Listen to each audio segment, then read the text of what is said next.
Hello, all my GovCon winners. We have a special treat today. I have the honor and privilege of interviewing Kim Kidd with Fillmore Contracts. Y'all better get ready. She is the entrepreneur that you all need to meet. So get ready. Don't forget to like, subscribe, share. I'm going to turn things over to Miss Kim because I want to know not only about you, because I know everyone's like, what is going on? Who is this woman? This is super exciting. I want you to kind of give us a teaser about how much you've already made as a government contractor in less than 2 years. Well, yes, we started business January 2020, and to date, I think we've completed about 25 contracts, about 1.7 million. Which is phenomenal. There are businesses who have been in place for many years and may just be at a couple 100,000. So how did you even get into this space? Are you military? Did you work for the government? Did you buy the business? How did you get in? So, tell us about this. I was just like everyone else. I worked for a big firm. I actually worked with one of the big four multinational consultant firms. And they were making a lot of internal changes in the organization. I really didn't see much growth potential, just like a lot of people out there. They're working at firms now where they don't really see growth potential for them. And I wanted to be in control of my own worth. I wanted to be in control of my own income ceiling, because that's the thing. When you're working for companies, you have the set salary, and I wanted to be in control of that. I didn't want to wait for my next paycheck, basically. So I decided that I was going to open a business. The type of business now was in question. I didn't realize I was going to go into federal contracting until I started, just like everyone else, researching what business I wanted to go into. And I started running into YouTube videos of all these different types of ways to win federal contracts. And I said, well, there's got to be a little bit more to it. So I looked at videos. I did a lot of searching. I did ebooks for federal contracting. I also went to SBA, started to look at some of their online classes that they had for free. And then I realized that, this is an industry that I may want to look into and try out. So I did that. I opened my business. I started doing the steps that was necessary in order to open the business, in order to get registered in SAM. And I started taking classes and in order to help me start along that path of winning contracts. So that's how I got started in federal contracting. Which is phenomenal, because that is such a relatable situation where tired of this current job, you reach that ceiling. And so one of the ways to get out of that is to leave and start your own business. And so I'm curious, what was your very first contract? Oh, wow. The very first contract, and that's what I was so shocked about too, was the fact that I bid at the job without any experience personally in that particular area and won. And then the size of the contract. So the first contract we received was $400,000, and it was to replace HVAC units. So the thing is that I didn't necessarily have the experience as open the company with HVAC experience. That was not my background. However, as an entrepreneur, as an owner, my background was in being able to secure resources in order to perform work on any type of contract. So as an owner, I didn't have to put myself in there to do the work as an employee. I looked at it as, I'm going to hire the personnel necessary to do this job. And that's the way I bid at the job. I bid at the job with the subcontractor who was going to perform the work. I wrote the entire bid proposal myself and submitted it. Yes. And then 2 months later, they came back with the actual award. That is phenomenal, because one of the biggest myths out there is Oh, I heard you have to have 2 years of experience. You have to have all this past performance. I'm never going to be able to get a Mhm. contract. And here you go. No, Your first one was 6 figures. yes. And I think the reason being is I always say to people that people do business with people, and it stands true with the federal government is people do business with people. The thing is that a lot of people say, okay, well, I don't have experience doing this. So I'm a notary, so I need to sell notary services. The idea is to move yourself out as the employee and put yourself in as the boss or the owner of that business. If you're the owner, your job is to hire skilled resources and skilled people to perform work under these contracts. If you're doing that, the experience of your people become the experience of your company. You get what I'm saying? Because the company is only as good as the people that work there. And that's who is ultimately making you money as an entrepreneur. It's Yes. the people, because basically Yes. in every industry, there's a human being somewhere involved in that. Correct. And that is correct. So whether you have that HVAC knowledge or not, if the person who's going to work that contract have 20 plus years of HVAC experience, the experience to carry out that work is sufficient because that person has it. You as a CEO that's sitting behind your desk, making all the moves and making all the cards play out, your experience for HVAC is not necessary because the person who's actually doing the work has all the experiences. As a CEO, you need to know how to apply and have qualified resources. And that's the thing. You need to know how to secure qualified resources to be able to perform work on all these jobs. And that's what we do here. And how were you able to do that? Because I know there's people who are going to watch and think, oh my goodness, I wouldn't even know. I don't even know what HVAC is. How would I even find someone? How do I know if they're even good? How were you able to break through all of that? So that's a great question.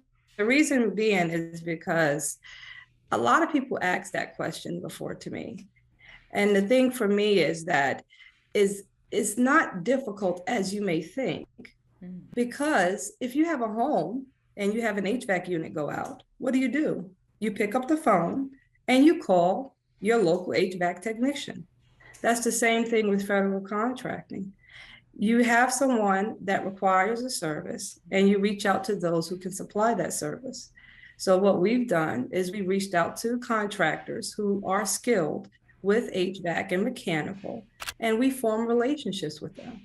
And you can do that even today without even having a contract. You can start working on building that supplier relationship, building those connections in the industry so that when you have a job that comes up, you can reach out to them to help you bid that job. And once you bid the job together with their experiences, you win. And then what happens after the win? Because I'm always asked, well, what do we do then? Do we get paid immediately? Do we have to pay the people? And this seems to kind of be a huge barrier for some. So please share with us what you're Yes, comfortable with. understandable. Definitely. As a startup company, no one's expecting, you to have tons of money to be able to start jobs, whether it be 400 or even $20,000. It's very difficult for people to start up without having any money. There are resources out there, like for instance, factoring companies. Factoring companies will allow you to factor your invoices. A lot of jobs, depending on the type of contract, will allow you to progress bill. So if you start a contract, like for instance, in construction or specialty contracting, and you have the progress bill option, mobilization is a part of progress building. So mobilization, you can bill for demolition. You have so many different areas of the contract where you can bill. And that bill, when you submit it to your factoring company, instead of waiting 30 days for the government to pay you, you'll get paid the next day or even that day, depending on the factoring company. So there are so many options available to people. I would suggest that they research these options well before winning the contract. Research the options available for financing prior to bidding. Now the factoring companies, they probably will not issue you any terms and you actually have won a contract, but at least you'll have that start. You'll know exactly which company you're going to work with. They already have your financials. So once you win the contract, it becomes very simple. Awesome information for you to share, because I know early on with my flagship company, we used factoring, and it was really, really helpful because, as you said, I mean, most people in the United States don't even have $1,000 set aside in savings, let alone Right. how are you going to pay the HVAC company, or how are you going to pay Right. for the fencing materials? So, Right. And that's the thing with the federal government, it is very, it's not, I'm not gonna say it's easy because it's not. But when it comes to payment terms, one thing I really like about the federal government is it's really structured. You know exactly, you can make a payment plan or a payment fee schedule or a forecast based off of your contract that you receive because it's structured. You know exactly when you're going to get paid. And with that, the federal government then becomes your collateral. They become your collateral on loans. They become your collateral when you're trying to get your factoring companies working with you. So you really don't have to have a lot of money. Honestly, I didn't put up any of my money for the first contract, any of my money. wow. I used the total factor for the entire contract. Yeah, I just wanted to pick up, like, if you could talk about like what you, like, something you wish you would have done early on that, looking Yes, back, that you didn't do or haven't done yet. yes, definitely. So I feel that in the beginning I would say in the very beginning, starting the business, I would have done a lot differently when it came to the back office. I believe that a lot, like just like a lot of people, I was just eager to win a contract. I just wanted to win a contract. I just spent all my time trying to win a contract and not understanding what would happen if I won. That mindset wasn't there. And as a result, there was a lot of learning lessons. So I always encourage people to start first with understanding a little bit about your business, understanding what you will do, and start growing a business by growing a business and not necessarily with a federal contract in mind. So what would you normally have in a business? You would have a way of financing it. You would have a method of how you're going to execute projects and contracts when you get it. You'll have a front end process, such as sales, like a business development or a capture management process.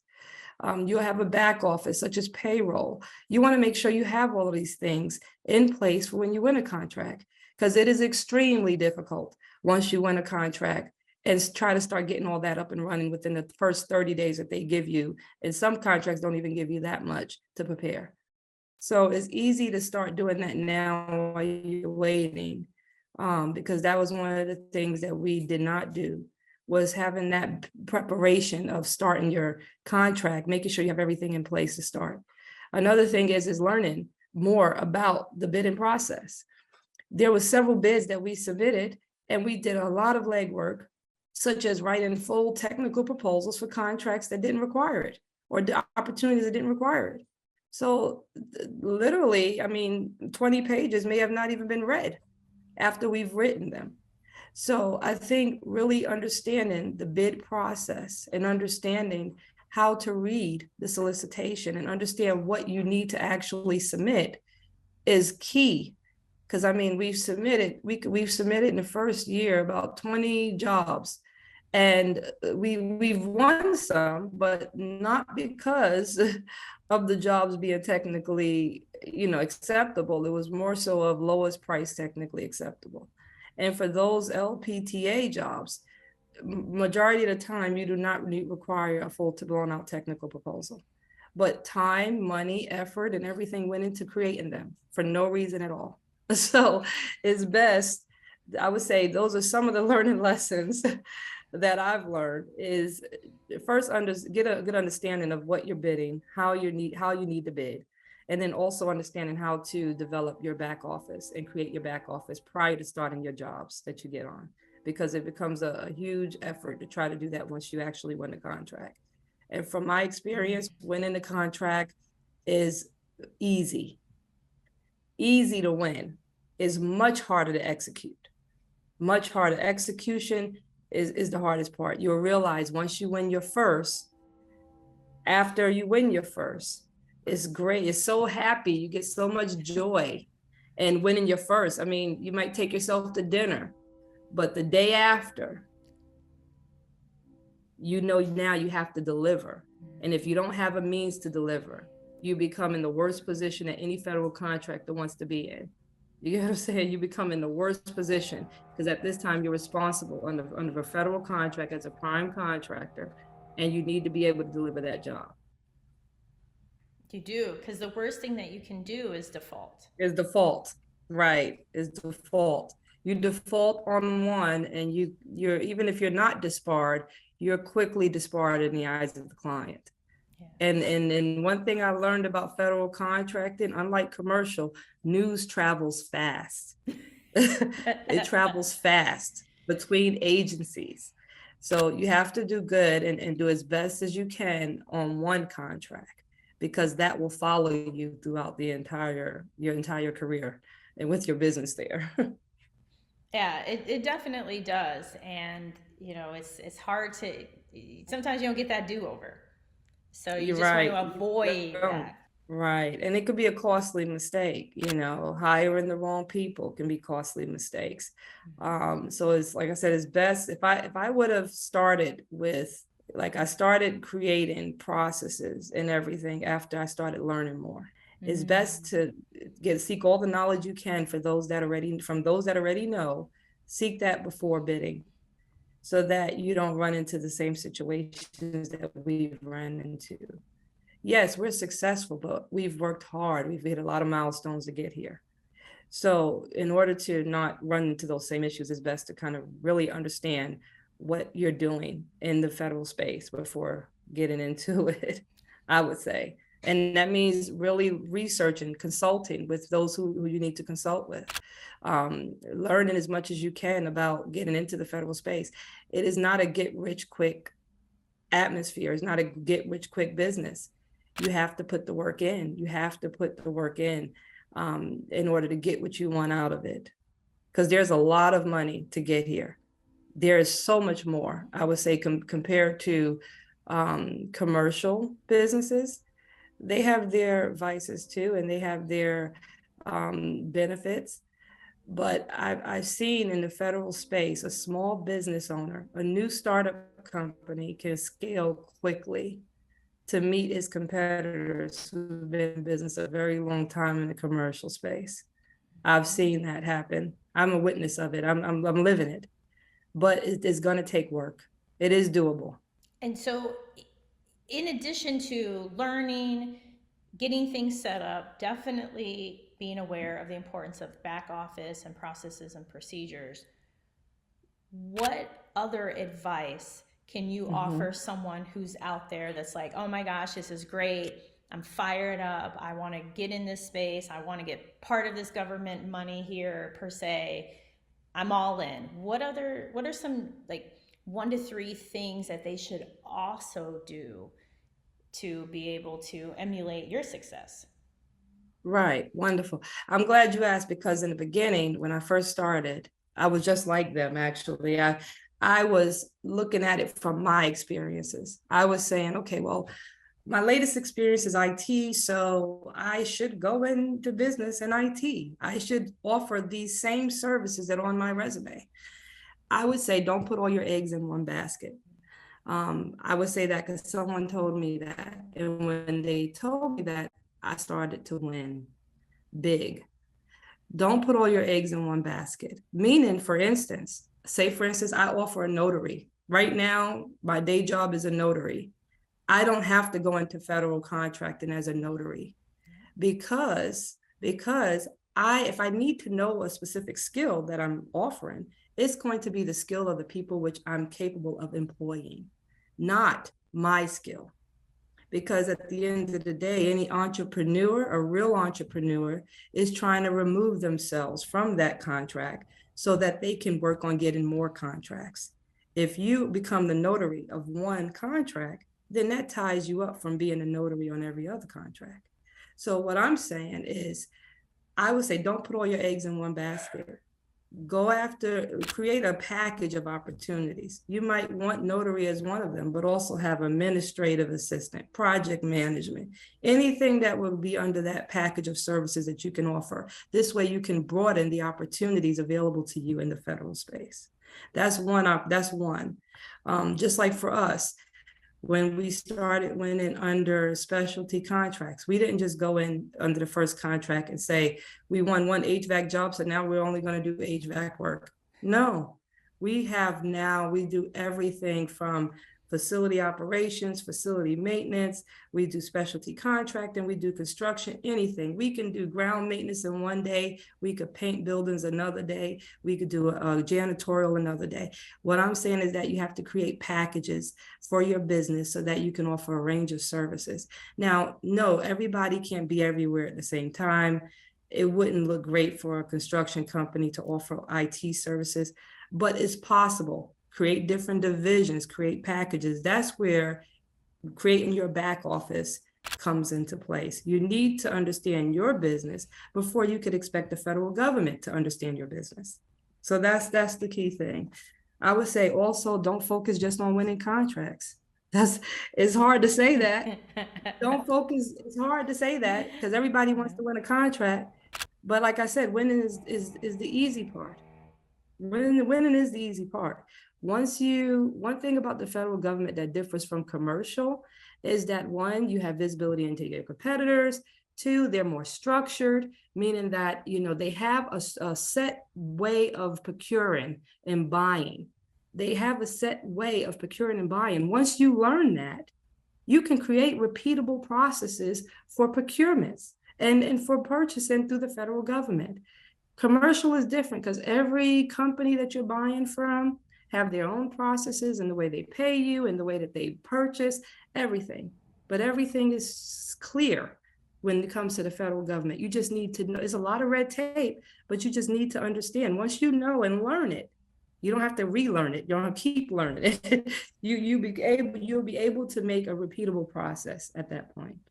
So don't focus on winning contracts, but the back office is important, very important. Your entire contract that you win can be gone if you don't have a proper way of managing it, is what I'm saying. Every profit that you had on that contract will be gone if you don't have a proper way of managing it. And if you're a startup, create supplier relationships. You can create them today as not having no contracts. You can talk to Home Depot, you can talk to Lowe's. If you're IT, you can talk to Ingram Micro. You can talk to whatever industry you're in, there's going to be a supplier where you need to purchase. Even if you just need paper products, create those supplier relationships, because the more supplier relationships you have, the better your pricing can be on bids to the client, to the government. And the better your pricing, the more contracts you win. If I come at a price lower than my competitor because I have supply relationships, then I win that job. You can do all of that now before you even win a contract. And that will help you to win a contract. And I think that's about all I can think of at the moment. No, this is excellent. I'm sure there's more. But and my team and I, we're thinking of putting together a webinar, more so to learn about Fillmore, learn what we do to help our clients, but also people that are working with us or following us, help to see what we're doing and how we're getting there. And we'll be willing to share that with people as well if they're interested. I have someone outside working on it for us, one of our team members. They'll just need to reach out to us, and not me directly, but they'll reach out to our team if they have questions on that. And it's I think they have it connectwithkim2@gmail.com. They can reach out to connectwithkim@gmail.com or connectwithkim2@gmail.com. And then they can work with us and they can submit their information, and we'll submit the webinar details to them at the end. That webinar will really be able to assist them with understanding more about how we got to where we are and what we're doing. Which is excellent. And it's great that you're sharing that information, because so many people want to know. And sometimes it's challenging, even when you seek out advice from the known sources like SBA and P-tax, because typically none of those individuals have ever owned a business. And so it's Right. really hard to give someone advice if you've never When done you've it never done it. before. Right. Yeah. Right. And as a new business, as a business owner, when I started in this business, there was a lot of consultants. And what I found is that some of the consultants, when I asked them, have you had a business or have you, done, not just had a business, because you have one now as a consultant, but have you worked in the federal contracting space, as a contractor? And they would say no. And I say, well, how can you give me advice as a federal contractor if you have never been in business as a federal contractor? The advice is different, and what you learn in the books is only book knowledge. You need on-the-job training when it comes to federal contracting, because you not only need to know what to do to win, but you also need to know what to do to grow your business. Because like I said, I found that to be the easy part. In the beginning, the first step was, oh, I just need to win, but you really don't, once you win one, it all starts from there. You have a long way to grow, and you can grow quickly like we did, or you can get one contract and never have another one in the business. There are several companies, and I mean, you can go to research.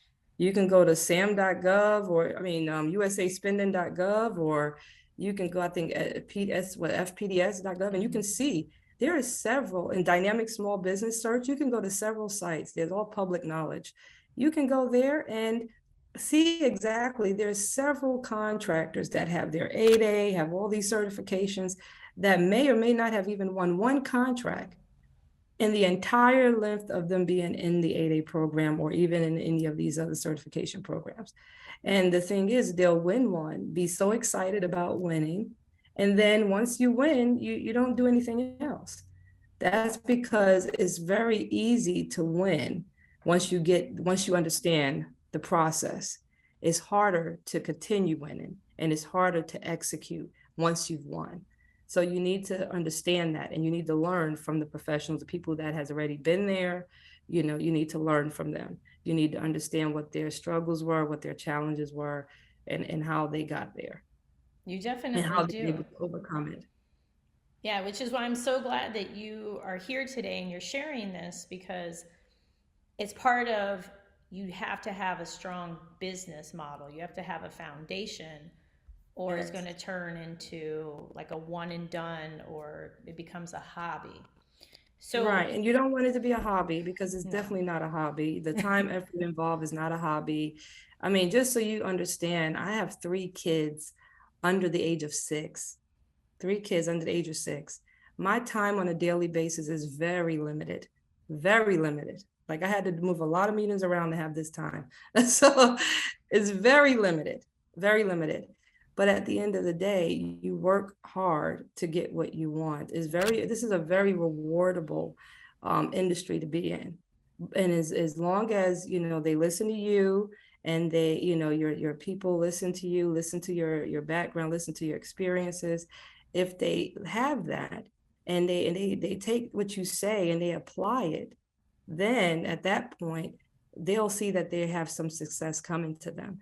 But if they take all the information in and they don't apply it at all, or they don't take the first step and start making these moves, they won't be successful with it. And if they think that this is just another get rich quick scheme that they can do while they're working 2 or 3 other jobs, then they're not going to be successful. It's not going to be what they're looking for. And they're actually going to quit. I've seen it. I've seen people start and then they quit because the money is not coming in fast enough for them. But they have to make the money work for them, and they have to work hard at it. That is so true.